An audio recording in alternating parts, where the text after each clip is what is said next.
Voilà, on est aujourd'hui le 15 janvier, le 19 Tevet, et on va commencer donc notre cours du jeudi matin sur Parashat HaShavua. On va essayer d'une manière ou d'une autre de lier ce qu'on va dire à la paracha, et on va voir déjà comment ça va sortir.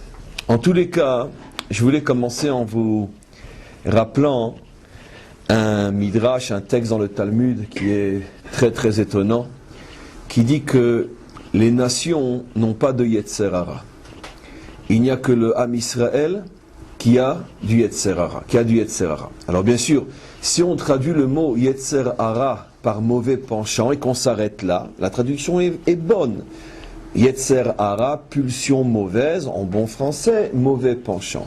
Si on s'arrête là, et la traduction n'est pas mauvaise, alors évidemment on ne comprend pas comment le Talmud peut-il affirmer que les nations n'ont pas de Yetzer Hara. C'est un phénomène qu'on ne trouve seulement chez le peuple juif. Donc il faut croire, et comme on va le voir ensemble, que la notion de Yetzer Hara n'est pas seulement le mauvais penchant, mais un type de mauvais penchant, une manifestation du mauvais penchant qui est typique au Ham Israël. Et c'est pour ça que seulement cette manifestation s'appelle Yetzer Hara.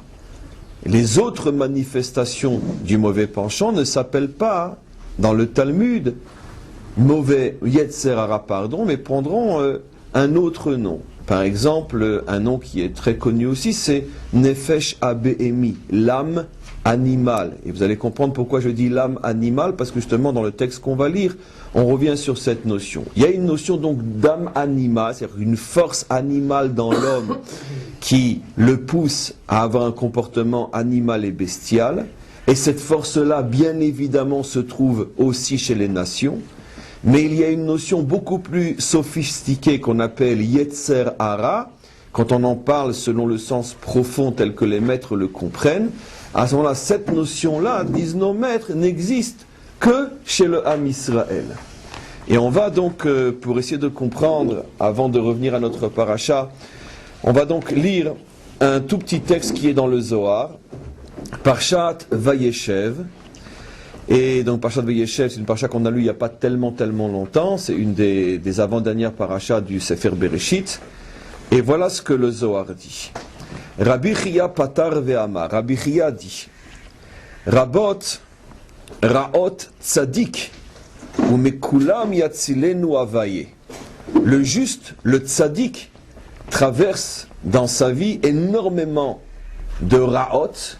On pourrait traduire par souffrance, mais ici, comme on va le voir, Raot, selon le sens réel du mot Ra, ça veut dire le juste est confronté à énormément de problèmes avec le mal, bien qu'il est juste, c'est ça le paradoxe, s'il est juste, alors pourquoi est-il confronté au mal? Mais en tous les cas, mot à mot, Rabot, Raot, Tzadik, le juste a énormément de problèmes avec le mal, mais Dieu le sauve de toutes ces confrontations avec le mal. Et voilà ce que dit le texte. Tachazé vient et voit. Kama mekatrigim itle le barnash meyoma de kucha berichu yeav benishmate be'ayalma. Combien d'accusateurs a l'homme depuis que Dieu l'a mis dans ce monde, ou plutôt l'a mis dans ce monde avec une âme. Je reprends le texte. Kama mekatrigim itle le barnash. Combien d'accusateurs a l'homme miyoma de kucha berichu depuis le jour où Dieu Ye'av benishmata lui a donné une âme, be'ayalma dans ce monde. C'est-à-dire donc que le fait que l'homme est une âme dans ce monde, c'est ce qui amène sur lui des mekatrigim, c'est ce qui amène sur lui des accusateurs. C'est-à-dire donc c'est justement parce qu'il a une âme, parce qu'il a une dimension spirituelle en lui qu'il essaye de révéler et de faire briller. C'est justement la dimension spirituelle en lui qui attire sur lui les mekatrigim, qui attire sur lui les défilés, les manifestations et un lever de bouclier dans le monde entier. C'est justement parce que sur terre, il y a un homme qui essaye de dévoiler son âme. C'est ce qui attire, on pourrait dire encore une fois, c'est ce qui réveille partout dans le monde des accusateurs, des Mekatrégim, qui veulent, on pourrait dire, détruire cet homme qui est porteur d'une âme. Dechevan denafik barnash leavira de alma. Et dès qu'un homme essaye de sortir dans l'air de ce monde, et je traduis d'après le sens profond, avira de alma, on sait que la notion de avir dans la Kabbalah fait allusion à la chokhma stuma. Dans la Kabbalah, avira c'est chokhma stuma, ça veut dire dévoiler le sens profond des choses. La chokhma, c'est donc la sagesse, stuma qui est fermée. C'est-à-dire donc que la sagesse, d'une certaine manière, la compréhension profonde du monde et de l'existence est complètement cachée et il faut le dévoiler. Pourquoi on a été créé, qu'est-ce qu'on fait sur terre, où on va. Bekitsour, ce qu'on appelle le sens de l'existence. Ce que nos maîtres appellent, mochastuma, le cerveau fermé. Et le dévoilement de ce cerveau fermé s'appelle dans la Kabbalah avira, l'air. Pourquoi ? Parce que de la même manière que l'air dans le monde, c'est ce qui nous permet de respirer, de la même manière, le monde, tant qu'il n'a pas connaissance de cette sagesse, est en état d'asphyxie totale, on n'a pas d'air, on n'arrive pas à respirer.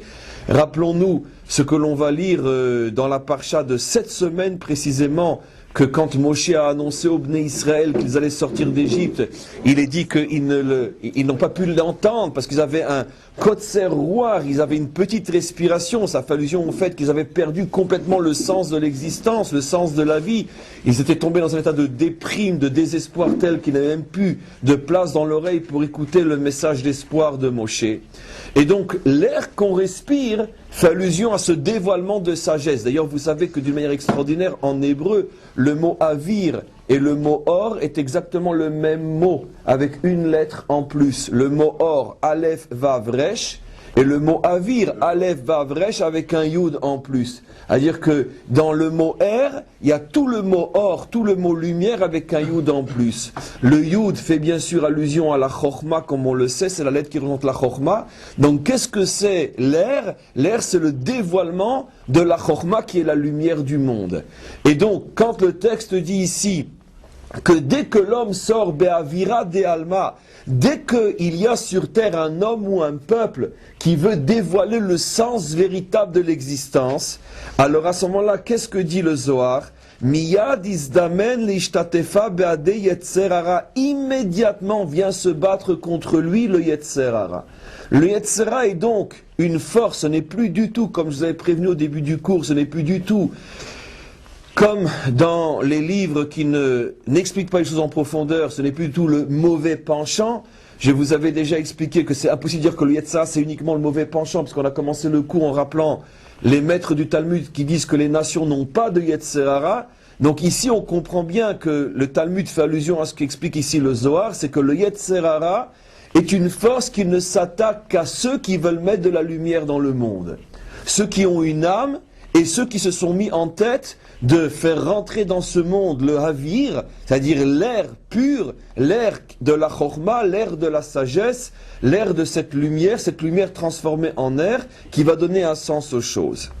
Et donc, on comprend maintenant pourquoi dit le verset Rabot Raot Tzadik, que seul le juste est confronté à ce type de combat, seul le juste voit, on pourrait dire, exploser contre lui la colère du Yetzer Hara, comme on a vu que depuis que l'homme essaye de dévoiler son âme dans ce monde, il a énormément d'accusateurs de Mekatrégim, et donc ça devrait être tout le contraire, d'accord ? Si on est la seule armée au monde qui, avant de bombarder un endroit qui est rempli de terroristes, on téléphone à tous les civils aux alentours pour leur prévenir qu'ils ont quelques minutes pour repartir, pour ne pas être touchés. Et si les gens du Hamas tirent sur tous les civils qui s'enfuient et attachent les enfants aux murs et aux chaises pour ne pas qu'ils partent, pour qu'on puisse dire après qu'il y a des enfants parmi les victimes. Et si le monde entier le sait, bien évidemment le sait, et que malgré tout, il manifeste contre nous, et comme Amnesty Tartampion qui a dit qu'il fallait ne plus vendre d'armes à Israël, un tel kitroug, une telle révolte contre le Ham Israël ne peut pas être uniquement expliqué par le simple fait du mauvais penchant. C'est absolument impossible. Parce que si c'était le mauvais penchant, pourquoi ils ne se le font pas entre eux? Pourquoi ils ne l'ont pas fait quand les Russes rentrent en Tchétchénie? Et pourquoi, etc., etc.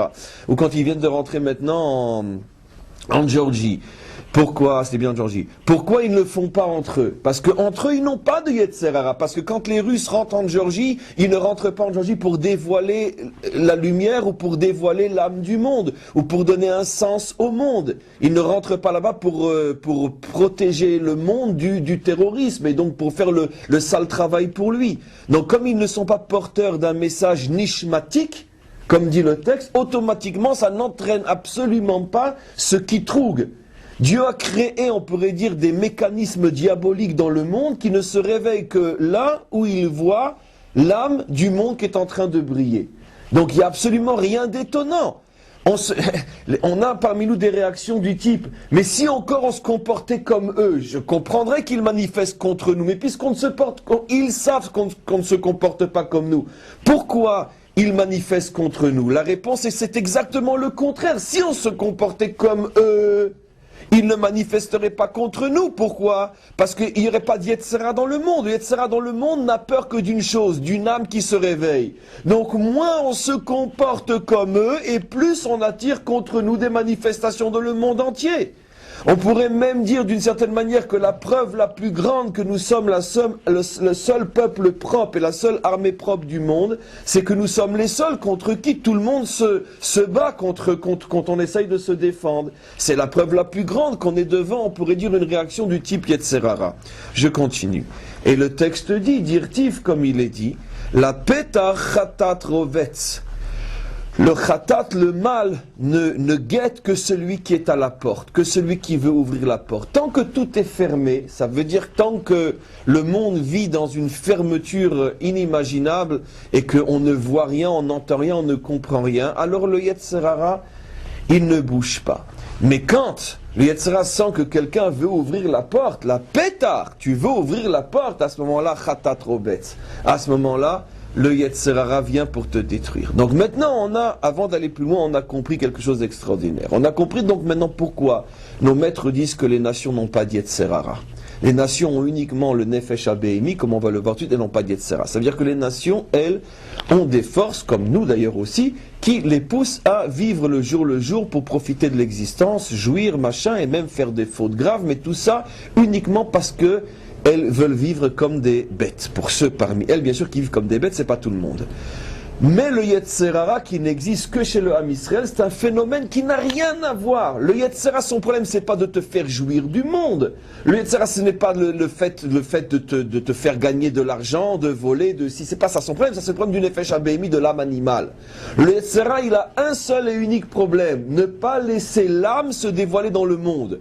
Ne pas laisser le monde ouvrir la porte, ouvrir la cage aux petits oiseaux, ne pas ouvrir la porte, la porte du palais, la porte de la vérité, d'empêcher le monde de sortir de son asphyxie et de respirer un bon air. Ça, c'est le problème du Yetzer Hara.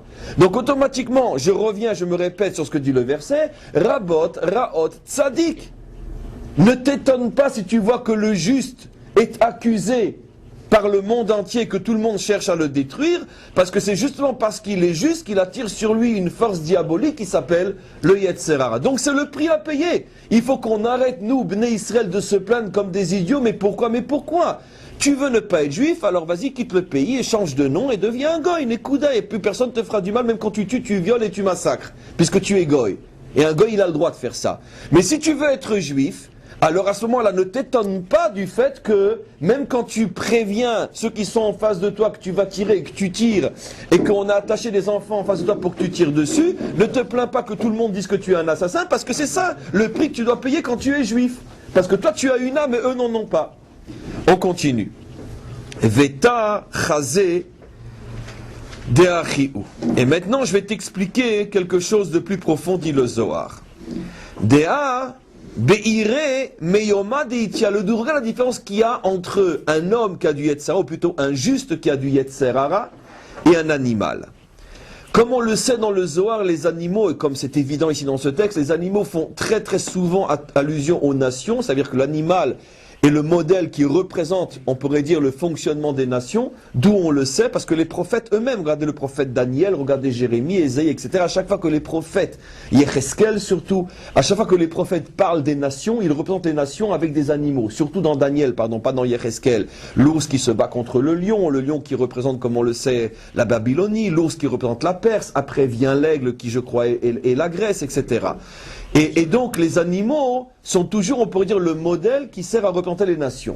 Alors maintenant, le Zohar va montrer que la différence fondamentale entre Israël et les nations, entre le juste et les animaux, et justement montrer quelle est la différence entre les animaux qui n'ont pas de Yetzer Hara et le juste qui lui a oui le Yetzer Hara. Alors regardez ce texte ô combien actuel par rapport à nous.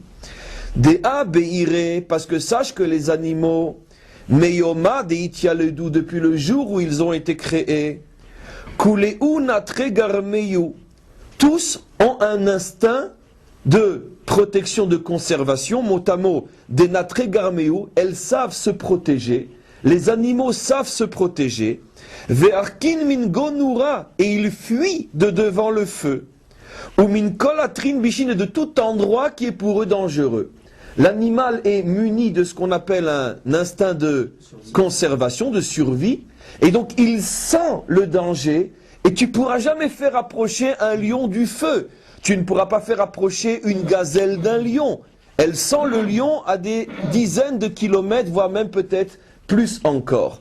Pourquoi ? Parce que pour pouvoir, on pourrait dire, préserver l'équilibre de la nature, Dieu a mis dans chaque animal un sens de protection énorme, qui fait, parce qu'une fois que la gazelle est devant le lion, c'est fini. Donc pour l'empêcher d'arriver jusqu'au lion, elle sent, elle a un nez, un odorat inimaginable qui lui permet donc de...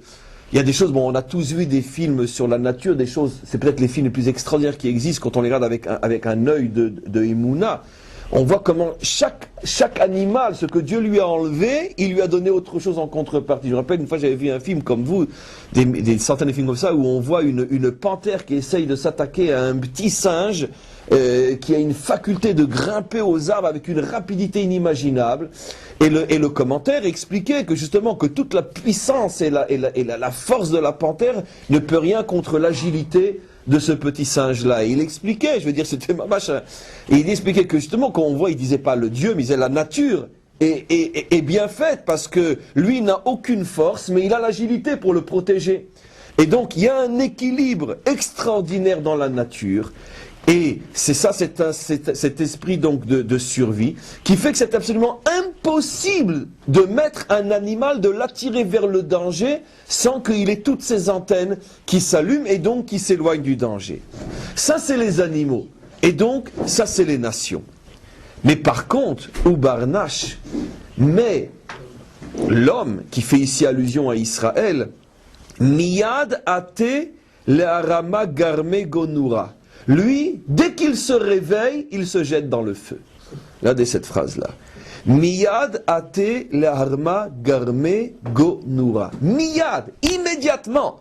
Si ce n'était le miracle de Dieu ou je ne sais quoi qui le protège, l'homme, dans sa nature profonde, tout de suite, il se jette dans le feu. Tout de suite. Ça veut dire que... Des fois, c'est tellement gros, c'est tellement énorme, c'est tellement immense, là on peut dire la supercherie, l'hypocrisie, le piège. D'accord ? N'importe quel animal le verrait. Mais l'homme, il ne le voit pas. Et non seulement il ne voit pas le piège, mais il se jette dans le feu. D'accord ? Peut-être qu'il le voit, il se jette quand même. Il le voit, mais il se jette. On va voir qu'en vérité, il ne le voit pas vraiment parce que la ruse du Yetzer est tellement grande qu'elle l'empêche de le voir. Regardez ce qu'il dit. Et pourquoi justement il se jette de feu ? Pourquoi l'homme n'a pas cet esprit de conservation ? Begin, parce que des Yetzer Hara share begavé. Parce qu'il a le Yetzer Hara qui est sur lui. Ou miyad istar le'ohabisha. Et le Yetzer Hara arrive facilement à le détourner vers des chemins dangereux. Et donc, après, le texte continue et il dit que c'est pour ça que le Yetzer Hara est tellement fort, parce qu'il est avec lui depuis sa naissance. Ve'aldaïu meler zaken uksil. Et il est appelé le Yetzer Hara un roi dans le sens qu'il a le pouvoir sur l'homme. Zaken, qui est très très vieux, ça veut dire qu'il est, il a une, on pourrait dire une ruse inimaginable. Uksil, et il nous rend complètement idiots. Ça veut dire que sa force, c'est qu'il transforme en idiot celui qui est tombé entre ses mains. Uksil. Il y a des commentaires qui disent que c'est lui-même qui exile, mais c'est pas grave, les deux sont vrais, parce qu'en fin de compte, c'est lui qui va se faire avoir.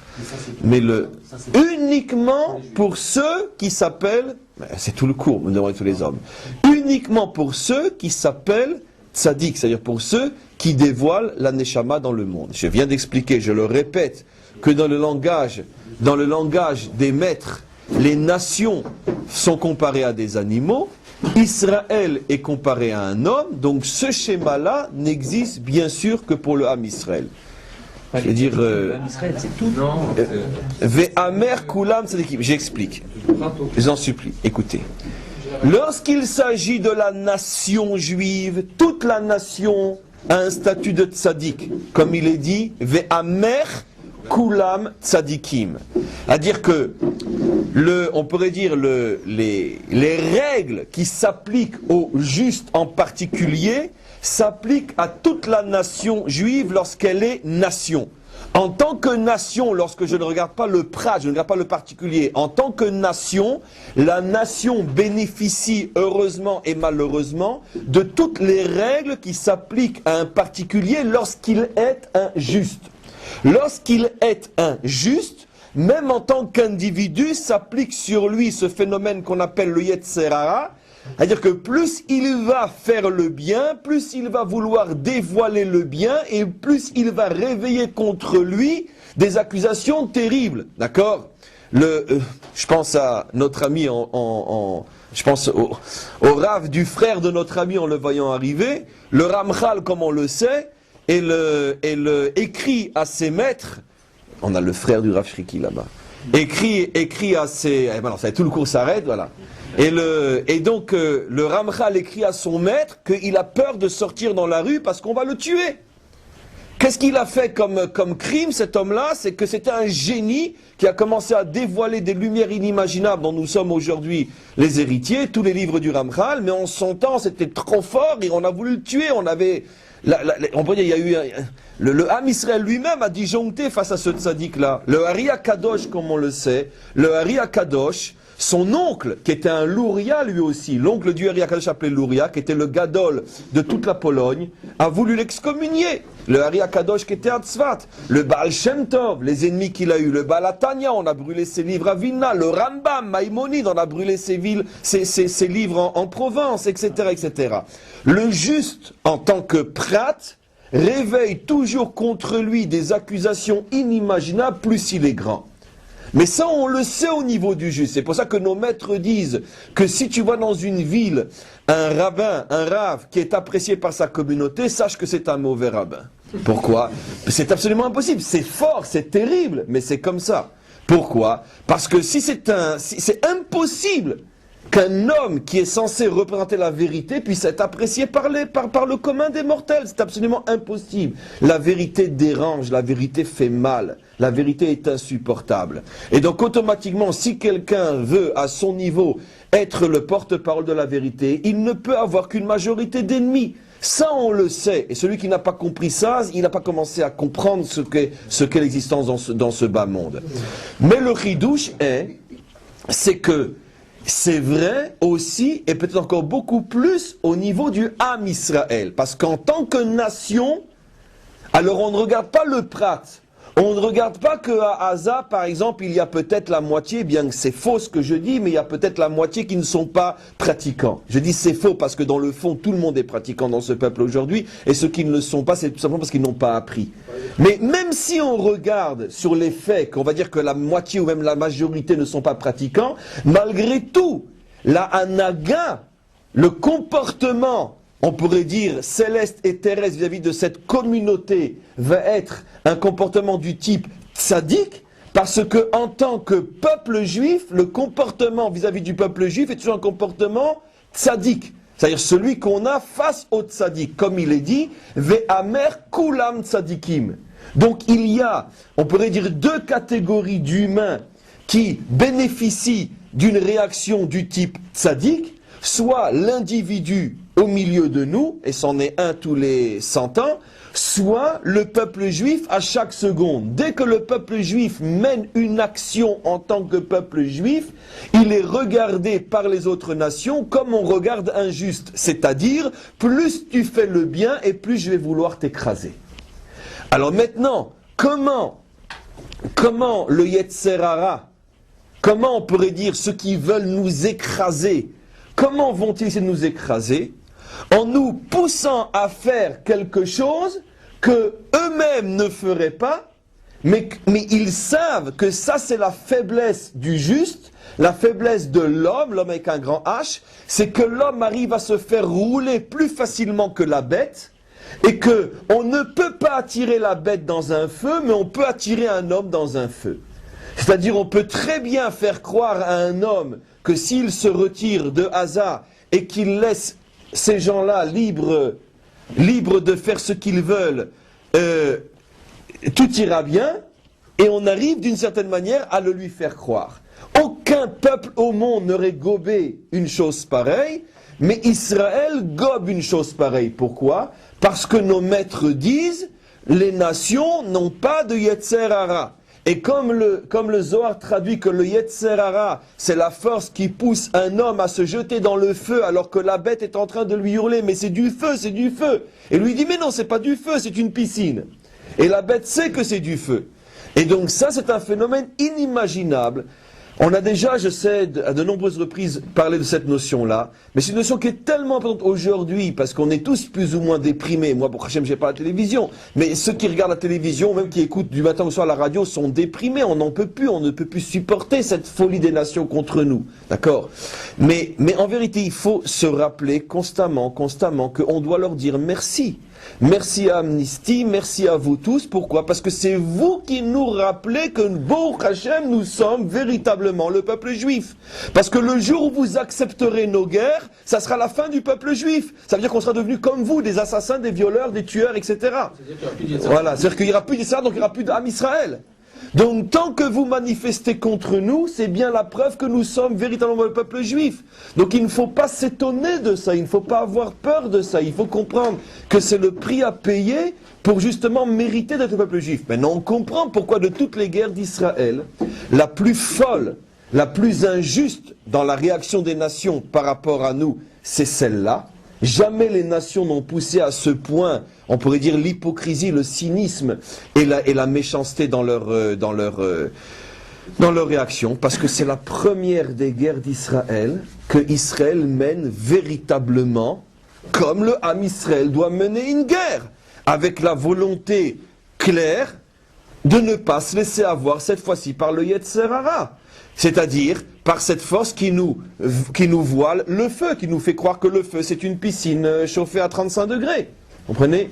Et donc, bien que on voit tous que les signes maintenant du retour à une certaine forme de folie Yetzer Haratique recommencent à pointer, parce que bon, c'est clair que c'est pas encore la délivrance. Ceux qui ont cru que ça y est, de cette guerre-là, il y aurait la délivrance une fois de plus, ils se sont fait avoir. Mais par contre, ce qui est sûr, c'est qu'il y a eu un sursaut. Il y a eu un sursaut qui a quand même duré pendant 3 semaines. Et ce sursaut, qui était une réussite extraordinaire, est un avant-goût du sursaut définitif auquel le Ham Israël se prépare, de dire une fois pour toutes zut aux nations, et on ne se fera plus avoir par le feu que vous mettez devant nous. On sait que c'est du feu et on n'y rentre plus cette fois-ci. On a eu un avant-goût, si on pourrait dire, d'une guerre messianique, d'un style de guerre que va mener le Mashiach, où les nations entières essayeront de l'écraser, et cette fois-ci il ira jusqu'au bout.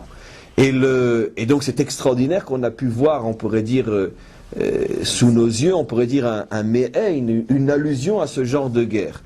Toutes les dernières guerres d'Israël, et regardez le phénomène qui s'est passé, d'ailleurs tout le monde le dit, vous le savez aussi bien que moi, on a touché le fond du Yetzer Hara avec la deuxième guerre du Liban, d'accord? Et maintenant on remonte. On a touché le fond, on ne pouvait pas descendre plus bas, ça veut dire que la deuxième guerre du Liban, ça a été véritablement le feu dans lequel on a sauté, dans les deux sens du terme malheureusement, le feu dans lequel on a sauté avec les deux pieds, les deux mains et avec les yeux fermés, on s'est fait brûler complètement, bien que sur le plan purement militaire on a gagné cette guerre-là, mais psychologiquement on l'a perdue, parce que évidemment c'était une guerre qui était le prototype même du Yetzer Hara, qui nous tendait un piège depuis des décennies, et maintenant on a commencé à s'en sortir. En tous les cas, après avoir compris ces notions-là, on va revenir d'une certaine manière à la paracha de la semaine.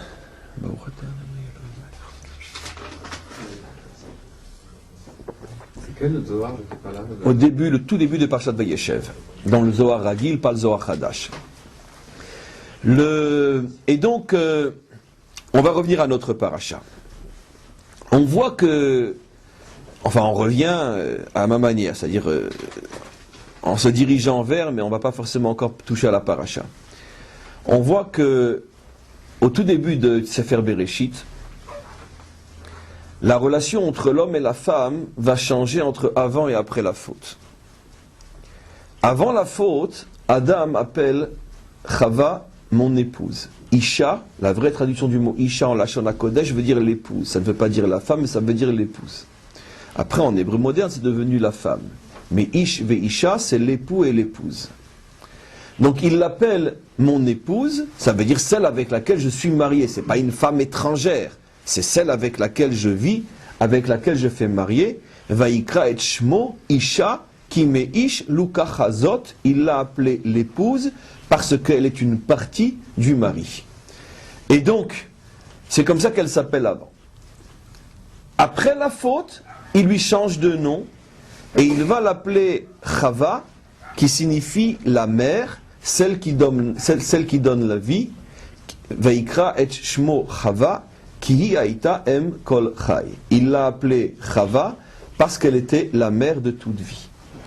Alors, on peut comprendre, une fois il l'appelle l'épouse, une fois il l'appelle la mère, bon, parce qu'elle est effectivement épouse, elle est effectivement mère, mais on ne peut pas ne pas s'apercevoir qu'il l'appelle épouse avant la faute et il l'appelle mère après la faute. Donc, et c'est la première chose qu'il fait après la faute, dès qu'il retrouve un petit peu ses esprits, c'est d'appeler Isha, elle ne s'appelait pas encore Chava, il l'appelait Isha, mon épouse, c'était son nom. Il l'appelle Isha, il dit maintenant à partir de ce moment-là, tu ne t'appelleras plus Isha, tu vas t'appeler Chava. Pourquoi? Ki haïta em kol chai. Parce que maintenant, je vais voir en toi la dimension mère plus que la dimension épouse. Alors qu'est-ce que ça signifie ça? Forcément, il y a eu une régression. Il y a eu une régression puisque avant la faute, si elle s'appelait épouse, apparemment épouse, c'est plus haut que mère, puisque mère, c'est après la faute. Alors à quoi fait allusion tout ça? Comme on le sait, parmi tous les décodages possibles de cette paracha, qui est la plus importante de toutes, puisqu'elle contient toute l'histoire du monde, parmi tous les décodages possibles pour comprendre à quoi fait allusion Adam et à quoi fait allusion Chava, l'explication la plus connue et la plus profonde, et celle qui nous concerne nous dans l'histoire, c'est que Adam est une préfiguration au Am Israël, et Chava est une préfiguration aux nations, aux 70 peuples. Comme on le sait, Rabbi Shimon Bar Yochai révèle dans le Zohar, Atem kruyim Adam, ve'en mota olam kruyim Adam. Vous, Am Israël, êtes l'incarnation du Adam dont parle la Torah.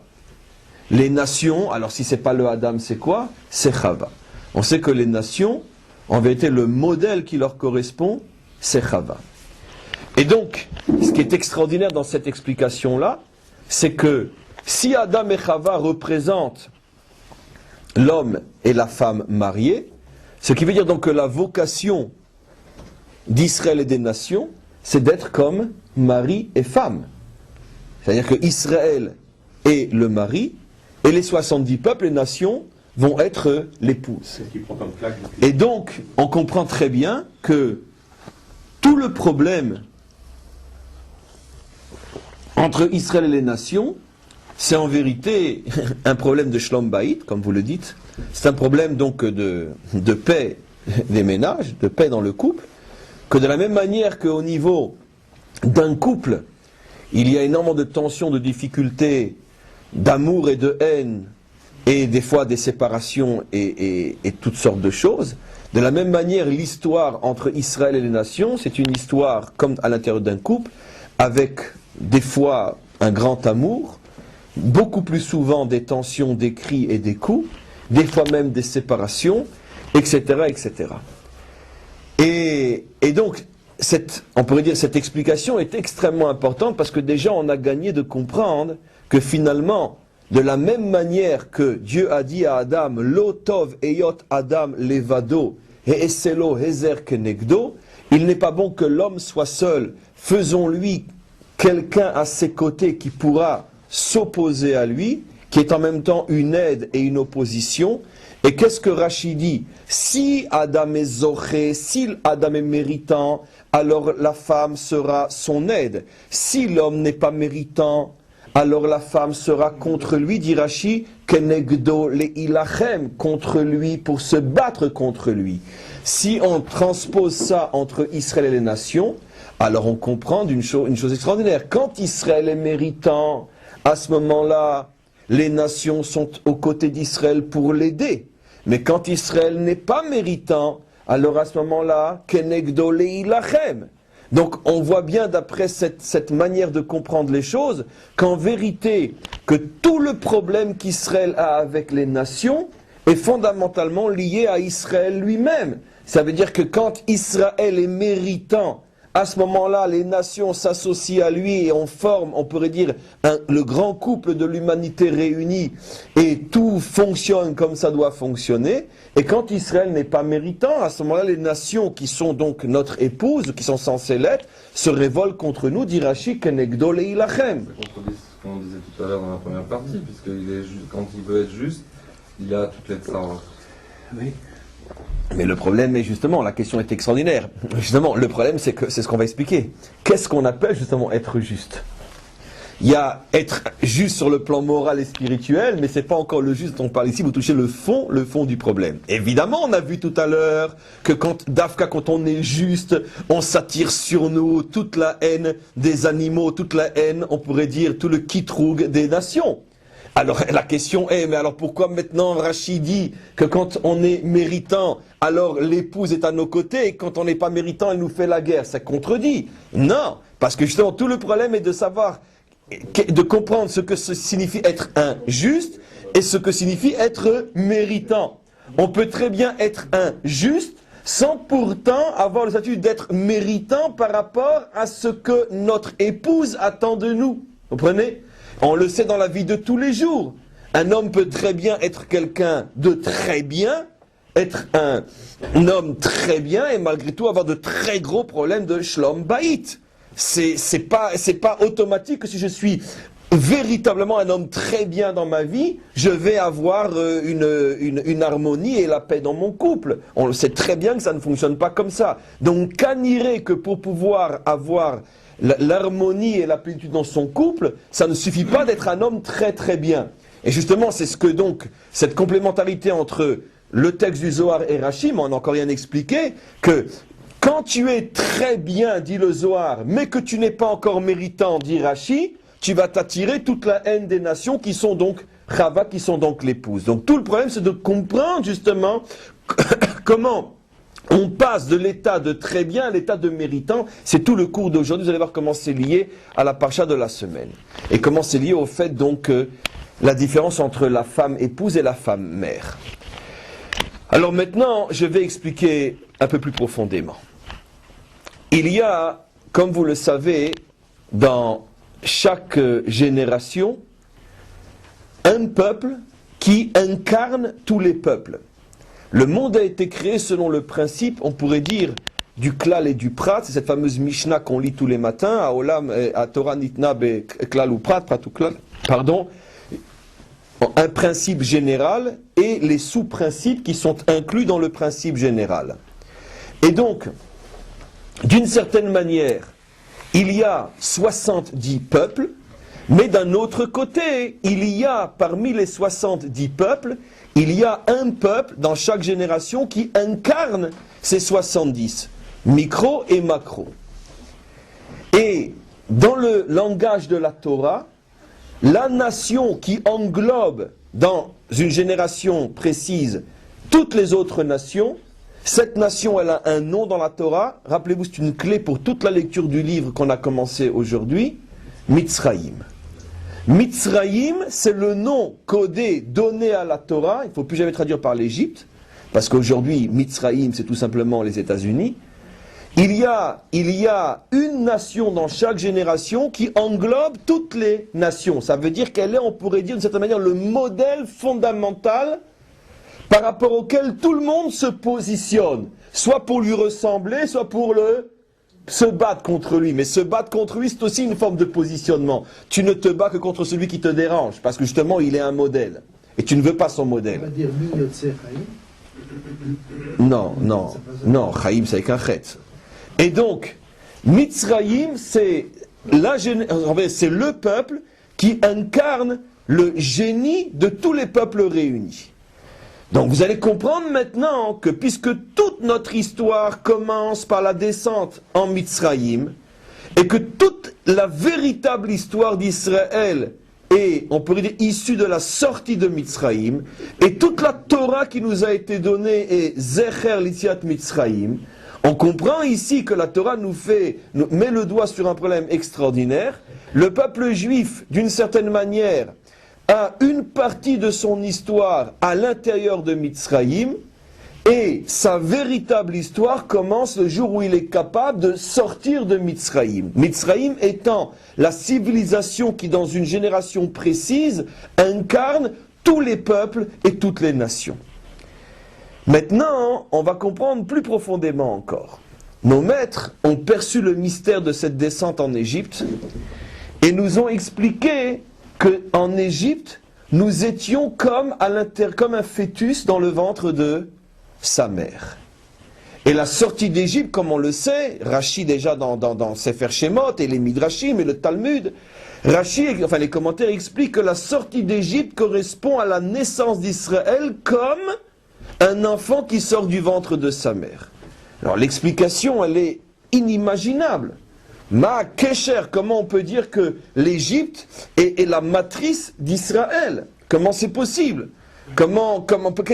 Nous, on avait compris que l'exil signifie le fait qu'on se trouve dans un endroit qui n'est pas du tout approprié. C'est ça la punition de l'exil, c'est qu'on est à un endroit où on ne devrait absolument pas être. Mais si tu dis que l'Égypte était la matrice qui a conçu Israël et que la sortie d'Égypte signifie la naissance d'Israël, on comprend donc que on pourrait dire que ce passage était absolument indispensable. On ne pouvait pas ne pas aller en Égypte. Et d'ailleurs, effectivement, maintenant vous avez compris pourquoi on ne compte jamais la descente en Égypte parmi les exils d'Israël. Quand on parle des exils d'Israël, on ne parle que de 4 exils, de Babylonie à Rome. Et pourquoi on ne parle jamais de l'Égypte? Parce que l'Égypte n'est pas du tout un exil. Exil signifie que tu as été puni et qu'on t'arrache à l'endroit où tu dois vivre et évoluer pour te mettre dans un endroit qui t'est étranger et qui va te faire du mal jusqu'à ce que tu te réveilles, tu fasses tes chouvas et tu reviennes à ton endroit véritable. Mais c'est pas grave, justement, raison de plus, ça confirme, ça pouvait pas être un exil, justement. On était une graine, on était une tribu. Et c'est pour ça qu'on ne compte jamais l'Égypte parmi les 4, parce que nous ne sommes pas descendus en Égypte parce que nous avons été punis, on n'a fait aucune faute. En plus, on n'était pas un peuple. En plus, on n'avait de toute façon pas vraiment une terre à cette époque-là, puisque c'était une promesse, donc on n'est pas parti d'un endroit qui était vraiment à nous. Mais il s'agit tout simplement, comme ça vient d'être dit, on était 12 tribus, c'est-à-dire une graine, qui est rentrée comme une fécondation, comme la conception. On a été fécondé à l'intérieur du sein égyptien, et là-bas on est devenu un peuple, et on est sorti pour naître. Oui, mais alors, au moment de l'accouchement, on dit que le bébé il apprend tout de la Torah. Là, c'est l'inverse. On est tombé dans le plus bas niveau de Touma. Donc c'est un petit peu contradictoire avec ce que l'accouchement peut représenter chez un vrai bébé d'Israël. Parce qu'après Matan Torah, les choses sont différentes, mais le schéma reste le même. Le schéma reste le même au niveau de la création du peuple. Parce que justement, à Matan Torah, on a reçu notre âme, si on pourrait dire. Mais le peuple, la nation, a été créée en Égypte et pas la sortie d'Égypte. Après qu'on ait reçu la Torah, alors le mec, alors on n'avait pas reçu la Torah encore, donc on ne pouvait pas l'apprendre. Donc je continue. Et donc, On est rentré comme 73. tout de suite je viens à ça. Et donc maintenant on comprend pourquoi, ce que vous dites, on comprend maintenant pourquoi ces 70 Nefesh, c'est vraiment ce que j'allais dire, 70 juifs, enfin juifs c'était pas des juifs, mais 70 hébreux qui sont rentrés en Égypte parce que ne peut féconder, ne peut faire naître le Ham Israël qu'une matrice, qu'un corps qui a une affinité, qui a une ressemblance avec la graine qui se trouve en elle. C'est absolument impossible si vous mettez une graine de la semence dans une cuillère, ça ne va pas donner un enfant. Ne parlez pas du bébé éprouvette, la question est idiote, parce qu'on a reproduit tout simplement une matrice. Pour pouvoir créer un enfant, il faut le mettre dans une enveloppe qui est de même nature, pour qu'il y ait une affinité et que l'un puisse agir sur l'autre. Donc on comprend pourquoi les 70 âmes d'Israël descendent à l'intérieur de la matrice de l'Égypte, parce que Mitzraïm à cette époque-là incarne les 70 peuples. Et on comprend qu'il y a donc une affinité énorme entre la matrice égyptienne et Israël, parce que le 70 est à l'intérieur du 70, et le 70 va produire du 70. Israël étant, on pourrait dire, le microcosme de tous les peuples. Parce que la différence fondamentale entre l'Égypte et Israël, vous allez comprendre. Vous allez me poser la question, mais Israël est 70 et l'Égypte est 70. Est-ce qu'il y aurait deux peuples qui contiennent tous les peuples? La réponse est que oui et que non. Israël, lui, à partir du moment où il est créé, contient tous les peuples à chaque génération. Mais l'autre dimension 70, qui est la dimension, on pourrait dire, des nations, cette dimension 70, elle évolue, elle change d'une génération à une autre. À l'époque de la sortie d'Égypte, le chiffre 70 chez les nations était incarné par l'Égypte. Après, il a été incarné par la Babylonie. Après, il a été incarné par les Perses, à l'époque de Cyrus. Après, par les Grecs, à l'époque d'Alexandre. Après, par les Romains, à l'époque de Titus. Aujourd'hui, par les Américains. Et entre-temps, par les Anglais, les Français, les Espagnols, les Russes, etc. Le chiffre 70 chez les nations bouge. Mais le chiffre 70 ne bouge plus chez Israël. Et donc, d'une certaine manière, il y a effectivement deux 70 dans ce monde, le 70 des nations et le 70 d'Israël, tout simplement parce que l'humanité fonctionne de la même manière qu'un couple, il y a un homme et une femme, et donc dans chaque génération, Israël est toujours le 70 masculin, et le 70 féminin va être au niveau d'une nation. Ce qui veut dire que dans chaque génération, il y a un peuple, une nation, qui est plus que tous les autres destiné à être notre épouse, et à travers lui, l'humanité tout entière. Comme dans le contexte biblique, quand une femme était mariée, elle venait avec toutes ses compagnonnes et toutes ses servantes, peu importe.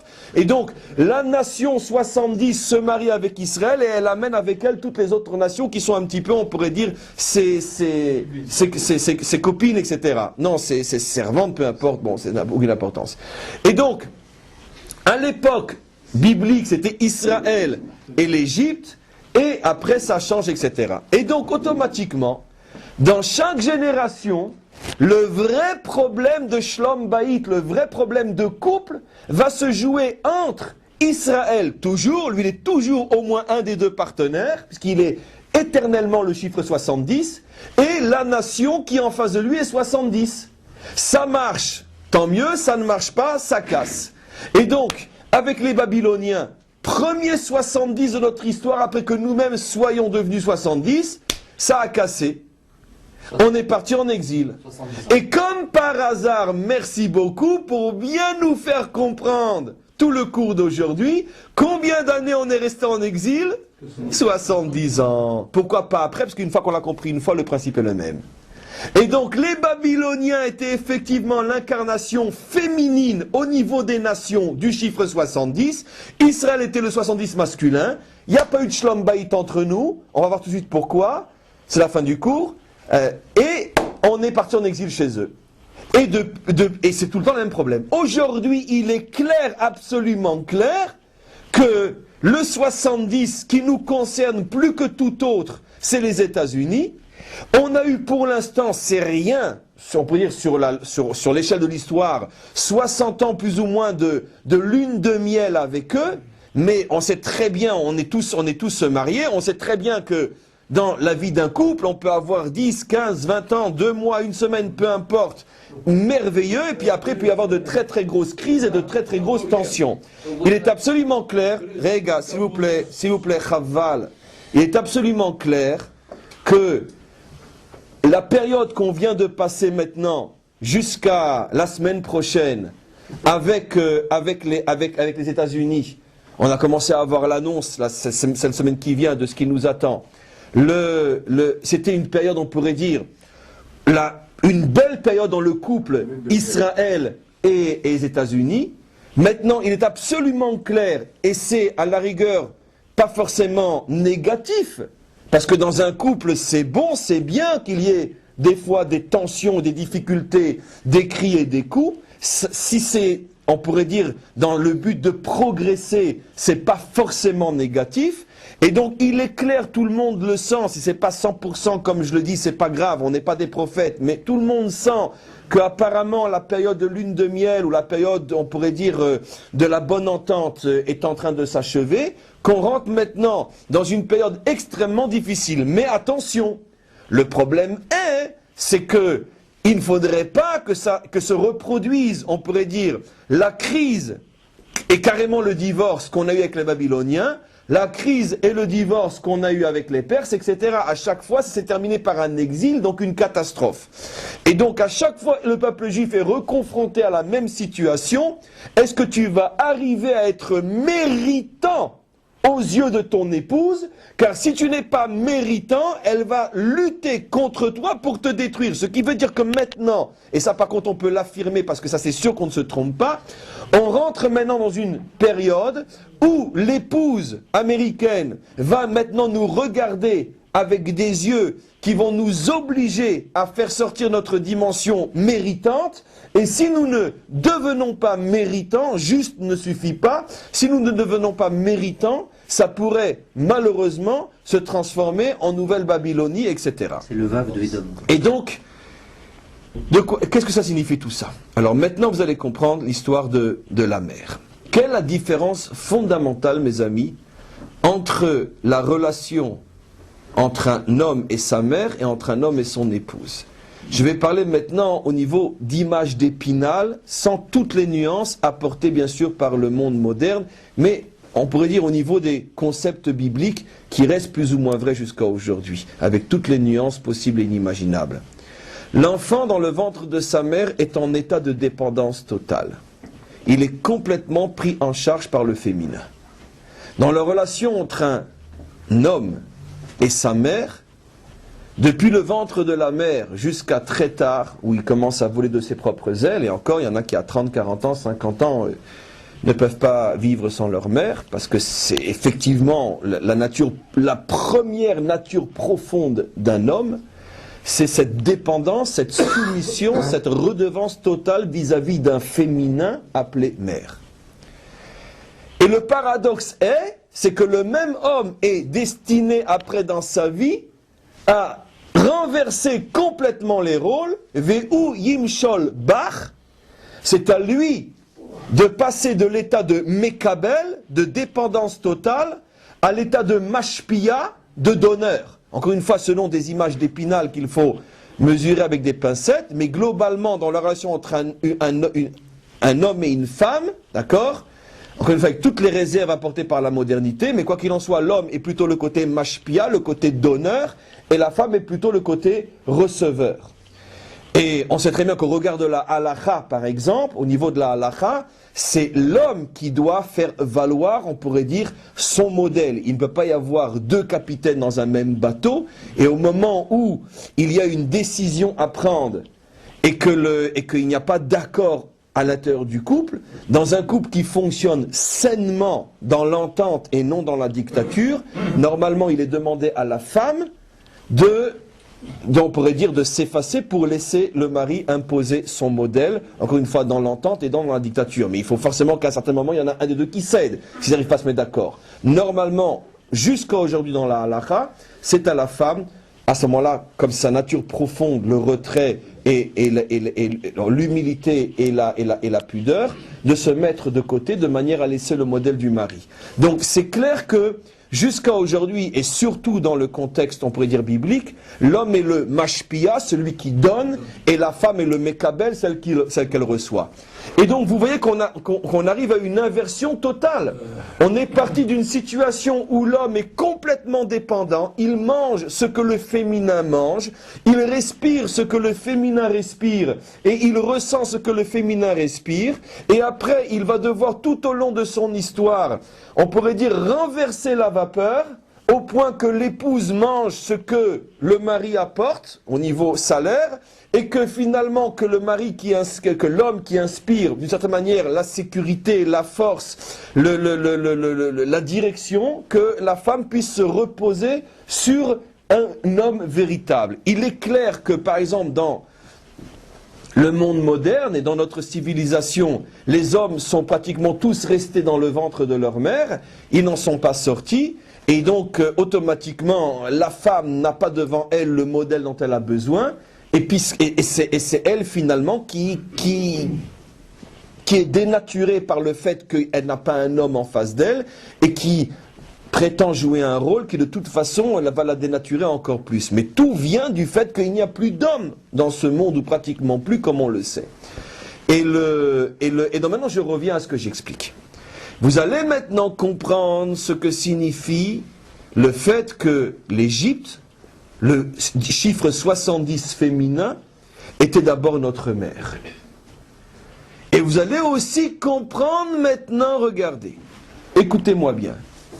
Rachi nous explique d'une manière extraordinaire, c'est un Rachi dans le Nar, sur la vie de Shlomo Améler, du roi Salomon, qu'il y a 15 générations depuis la sortie d'Égypte jusqu'au jour où Shlomo est devenu roi, qui correspondent aux 15 jours de la lune ascendante, la royauté d'Israël. Et donc depuis la sortie d'Égypte jusqu'à la véritable royauté d'Israël qui est Shlomo Améler, on a d'une certaine manière la naissance de l'enfant, qui grandit pour devenir un homme. Qu'est-ce que c'est un homme? Ce n'est plus lui qui reçoit du féminin, mais c'est lui qui est mashpia sur le féminin. Quelle est la première chose que fait Shlomo Améler lorsqu'il devient roi d'Israël? Il se marie avec la fille de Pharaon.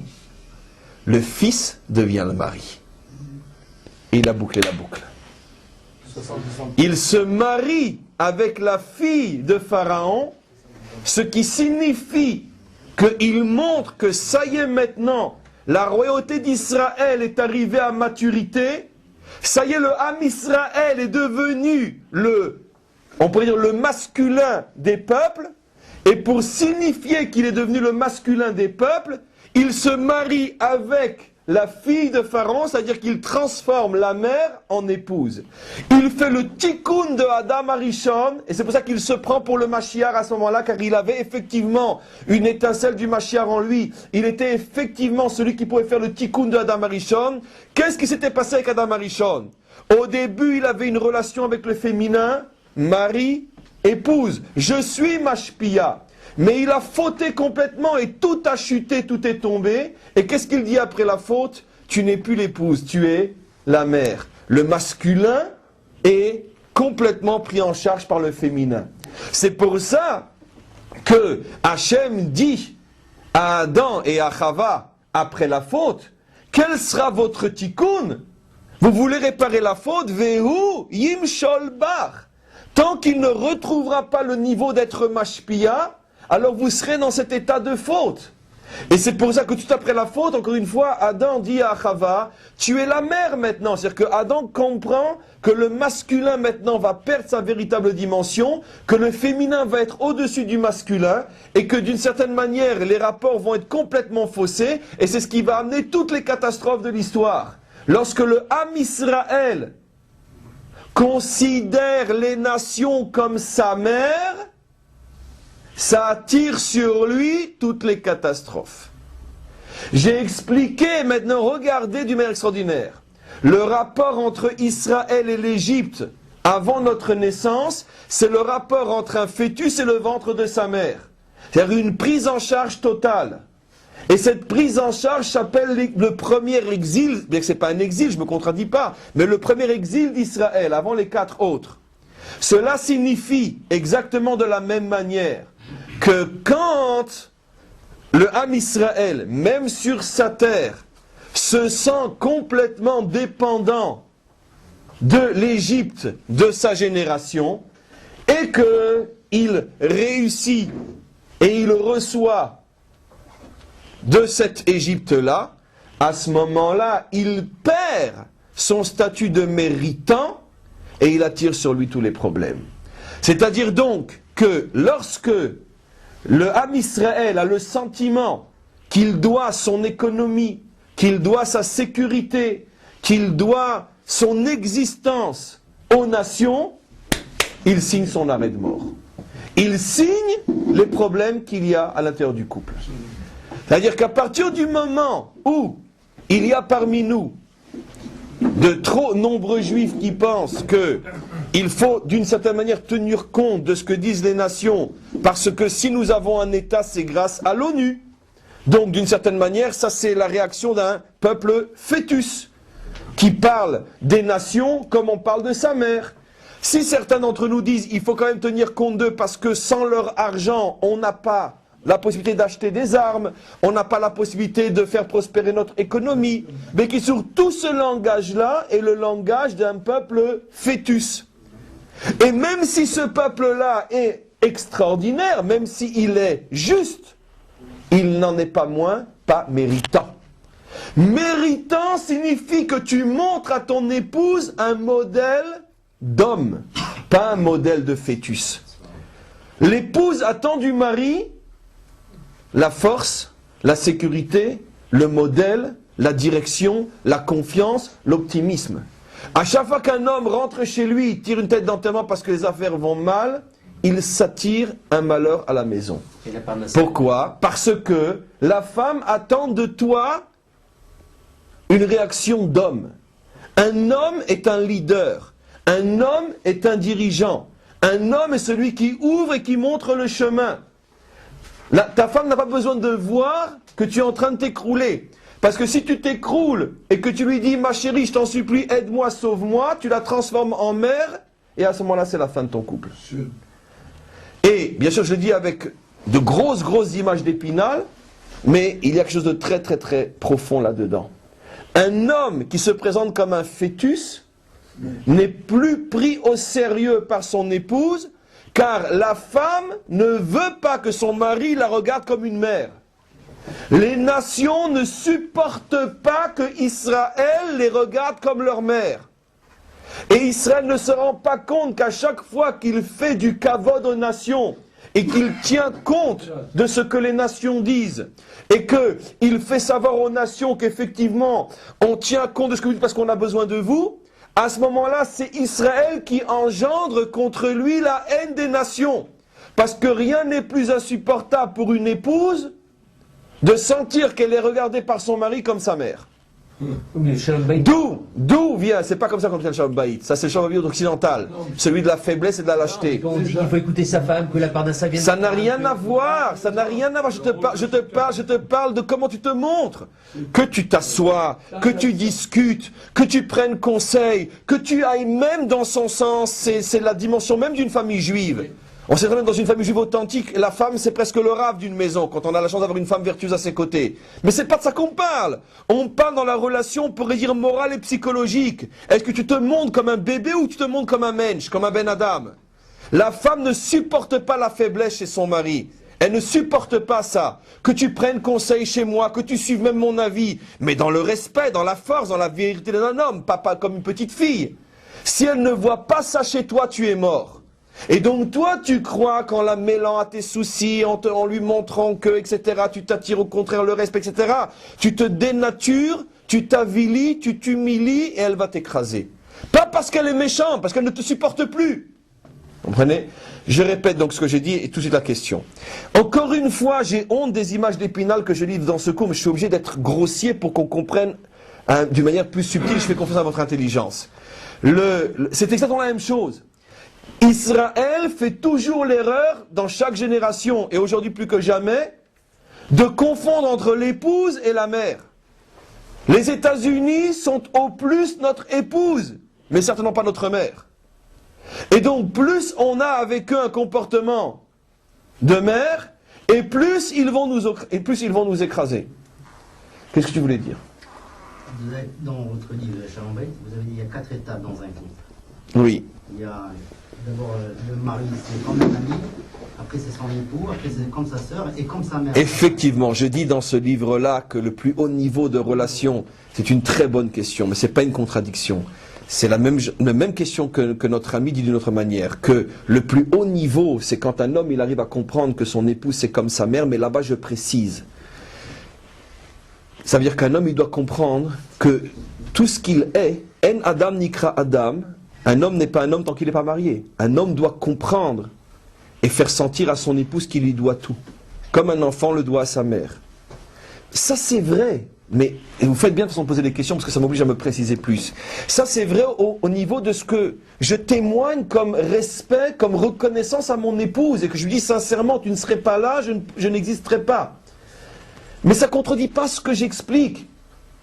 En même temps que j'ai pour elle une reconnaissance énorme, elle doit voir de moi se dégager une force énorme.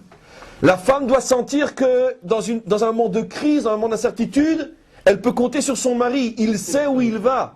Ça n'empêche pas qu'au même moment, je peux dire aussi à mon épouse, heureusement que tu es là à mes côtés parce que sinon je m'écroulerais. Mais le dire c'est une chose, je parle de ce qui doit être ressenti, ce qui doit émaner, ce qui doit jaillir du masculin. Le masculin doit faire jaillir de lui des certitudes, une clarté. Une assurance. Une assurance, le mot que je cherchais. Et s'il n'a pas cette assurance, il s'écroule et il écroule la femme avec elle. Tout le problème d'Israël aujourd'hui, face aux nations, se tourne autour de ce problème-là. C'est la clé fondamentale de tous nos problèmes. Que les nations sentent qu'on les regarde comme une mère et non comme une épouse. Oui, on doit tenir compte des nations et non, c'est-à-dire non comme certains parmi nous pourraient dire qu'on n'en a rien à foutre, ils ont qu'à y se faire voir et on peut se débrouiller tout seul avec le bon Dieu, Inch'Allah. Non, c'est faux. Le monde a été créé sur le principe d'Israël et des nations, d'un homme et une femme. Et c'est clair qu'on ne peut pas faire comme si on était tout seul sur terre. Mais ce que les nations attendent de nous, c'est qu'on les regarde comme une épouse, avec toute l'assurance d'un homme dans sa maison, et avec toute la conviction de quelqu'un qui est sûr de lui, et qui n'a pas toutes les 5 minutes besoin de prendre le téléphone. Je peux, j'ai le droit de tirer, j'ai le droit de faire, j'ai pas le droit de faire, vous ne serez pas trop fâchés, etc. Non. Parce que, même si sur le moment tu as l'impression que tu fais du kavod à ton épouse, dès qu'elle raccroche le téléphone, c'est le cas de dire parce que ça se passe par le téléphone aujourd'hui, qu'est-ce qu'elle pense? Quel mauviette celui-là, si moi j'étais dans son problème, moi je n'aurais pas posé la question.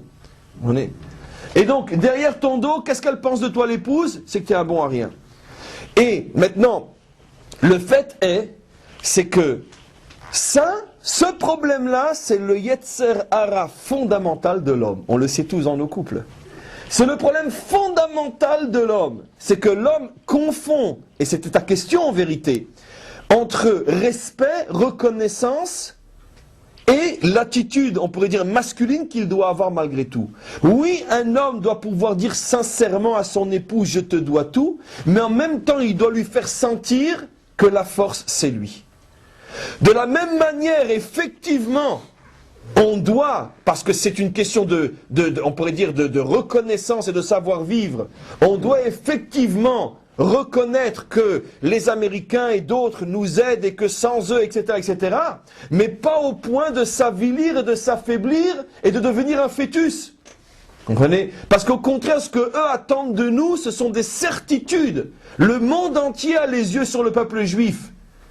Le monde entier sent que nous sommes en train de nous diriger vers la délivrance. Et à chaque fois que nous avons des hésitations, à ce moment-là, Il y a un problème de Shlom Bayit, il y a un problème de crise, et de toute façon la maison c'est l'ONU d'une certaine manière. Tous les problèmes de Shlom Bayit qu'il y a à l'ONU proviennent du fait que justement on a... Voilà. Je vais juste reprendre et terminer cette notion-là avant quelques questions. Ce que je veux expliquer encore une fois, juste une petite manipulation, ce que je veux expliquer, c'est la notion suivante, que l'histoire, d'une certaine manière, du peuple juif a commencé par une relation faussée avec les nations, avec en particulier la nation qui représentait toutes les nations à son époque, et on a mal commencé par le fait qu'on a eu une relation de fœtus dépendant vis-à-vis de cette nation, alors que notre salut et celui du monde entier dépend du fait qu'on soit le mari et non le fœtus. Mais c'était absolument impossible de ne pas commencer par ce phénomène-là, parce que on pourrait dire, c'est le ta'alir, c'est le processus que Dieu a prévu dans la création depuis la faute de Adam Arishon. C'est que tout masculin commence son histoire par une dépendance totale face au féminin, et petit à petit il doit faire ses preuves et devenir masculin. On le voit, et je termine la conclusion d'une manière, on pourrait dire, fabuleuse aujourd'hui. On a commencé notre histoire moderne comme de véritables fœtus. On est né grâce à un vote de l'ONU. Et donc c'est vrai d'une certaine manière qu'on a été conçu par la matrice des nations. Mais d'un autre côté, tout notre problème, c'est d'arriver à dépasser cette situation-là et de nous imposer comme des maris de celle qui était un jour notre mère. Et toute la délivrance du peuple juif dépend de ça. Et maintenant vous allez comprendre d'une manière extraordinaire pourquoi les prophètes et pourquoi les maîtres d'Israël avaient prévu que la délivrance finale se ferait sur le modèle de la première délivrance. De la même manière qu'on a commencé notre histoire en étant le fœtus de l'Égypte, et qu'après on a grandi jusqu'à ce qu'on est devenu le mari de l'Égypte. Pharaon qui se marie... Shlomo qui se marie avec la fille de Pharaon.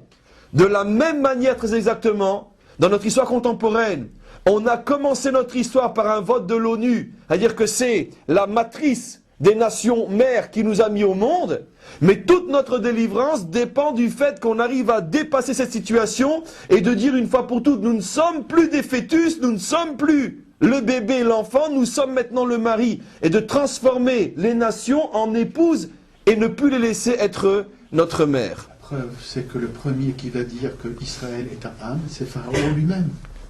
Nachon. Le premier dans l'histoire qui va dire que Israël est un âme. Il dit, ils sont passés âme béné Israël. Et ils veulent devenir ma femme. Absolument. Et il prend peur, il commence à... Absolument. Oui. Absolument. Et d'ailleurs, regardez le modèle même au niveau de Moshe. Oui. Moshe est adopté par la fille de Pharaon qui à ce moment-là est sa mère. Et la même fille de Pharaon va devenir plus tard l'épouse. Donc on voit vraiment le même modèle qui revient constamment. Tant que Moshe est, on pourrait dire, le fils de Bithia, le Ham Israël est encore en Égypte d'une certaine manière. Et il doit sortir de cette situation-là pour engendrer plus tard un homme, Shlomo, qui lui va prendre à nouveau la fille de Pharaon. C'est facile pour en faire une épouse et non une mère. Mais c'est pas le fœtus qui donne à manger à la mère. Comment? C'est pas le fœtus qui a donné à manger à la mère quand on est descendu en Égypte. Par Yosef. Il y a déjà Abraham qui a pris Agar. Ce qui est intéressant, c'est que qu'est-ce qui est marqué comme Melech Hadash et Lo Yada et Yosef, il a oublié cette dimension. Chazak. Il n'a plus vu le Yosef parce qu'il n'y avait plus de Yosef. Et Yosef qui est la dimension masculine, qui est le Yesod, qui est le Mashpia, justement. Chazak, magnifique. Justement, quand la dimension de Yosef a disparu du peuple juif, quand le juif n'est plus un Mashpia, il est uniquement un Mekabel, à ce moment-là commence le galop. C'est exactement Chazak pour les questions, la question et la réponse. C'est ça le Sod de Yosef. C'est la dimension masculine, puisque c'est le Yesod d'après la Kabbalah, la dimension masculine qui a disparu, et c'est à ce moment-là que commence l'exil. Il parlait 70 langues. Comment? Et il parlait 70 langues. Avant de rencontrer Pharaon, il a appris 70 langues. Tu regardes, tous les symboles reviennent. Et en fait- Avant de parler à Pharaon, on lui a appris 70 langues. C'est bien ce ignan de dire. Et non, en vérité, Pharaon connaissait les 70 langues, mais lui, on connaissait 71, il connaissait la Shana Kodesh. Il lui a montré, attends, toi, tu es la femme parfaite, mais moi, je suis l'homme parfait. Je connais 71, 70. Voilà. Et donc, tant qu'il y avait la dimension, donc Yosef dans le Ham Israël, les 71, à ce moment-là, donc ce 1 de plus qui fait toute la différence. À ce moment-là, il y avait cet équilibre et Israël n'était pas en exil.